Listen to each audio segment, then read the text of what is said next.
Hello everybody, this is Supericecreamsandwich here, and welcome to the first episode of a new weekly series called Is It Usable? Today we're going to be looking at the mid-2009 13-inch MacBook Air. I would like to note that this video series will be reflective mostly of my viewpoints and experiences, and do not reflect everybody's take on their devices and their performance, as everybody has a different take on what they need out of a device.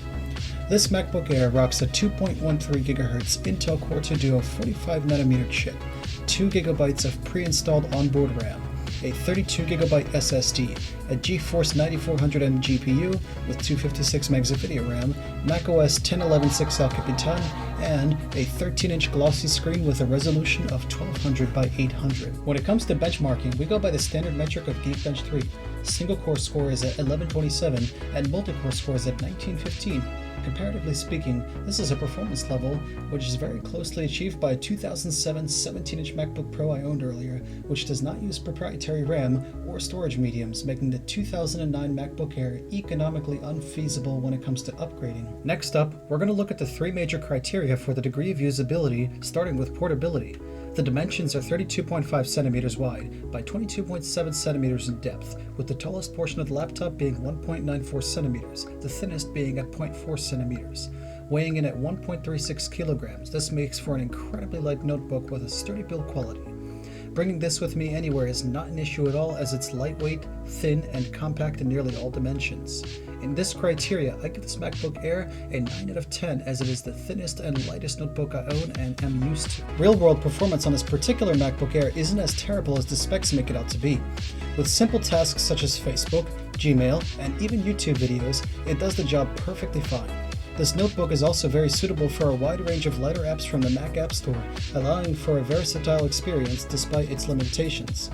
Areas where you will notice some critical weaknesses would be the ability to play HD YouTube videos above 720p, including 60fps video, gaming, and video editing.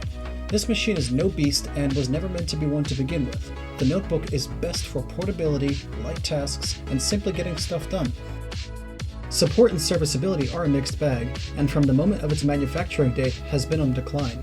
We have the combination of non-replaceable RAM configuration, non-upgradable CPU, and the price premium on solid-state drives for this machine. The price premium does not reflect the price point of more common 2.5-inch form factor SSDs, so you may or may not end up spending about half of the value of this notebook upgrading the storage, so keep that flash drive handy. The system's current strength is still running macOS El Capitan, and it's eventually going to become its weakness, as it becomes an increasingly outdated operating system over time. While macOS Sierra is patchable on this machine, the Broadcom chip is not compatible. However, a compatible chip may be pulled from a MacBook of the same year. I'm really trying to drive home the point here, guys. However you order it is most likely how it will end up, and it will remain that way for its lifetime. So that brings up the burning question. Would I recommend this machine, or is it something that is unusable? Well, as with all of these questions that I ask, it is in the eye of the beholder. It is within the consumer to decide whether or not they want to purchase the machine.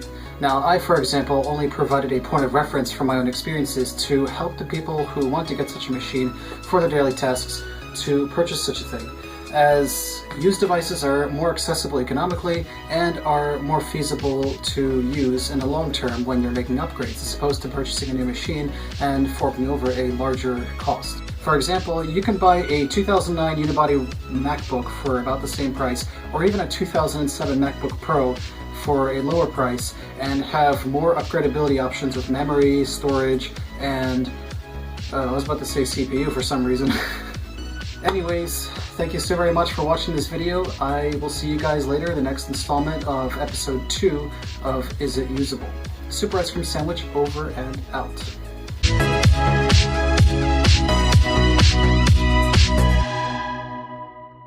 It's still spinning. It's still spinning! There's a spinning wheel because I put this thing in sleep mode and I am booting this thing off of a USB 3.0 flash drive. Don't ask how, but I couldn't fix this thing right.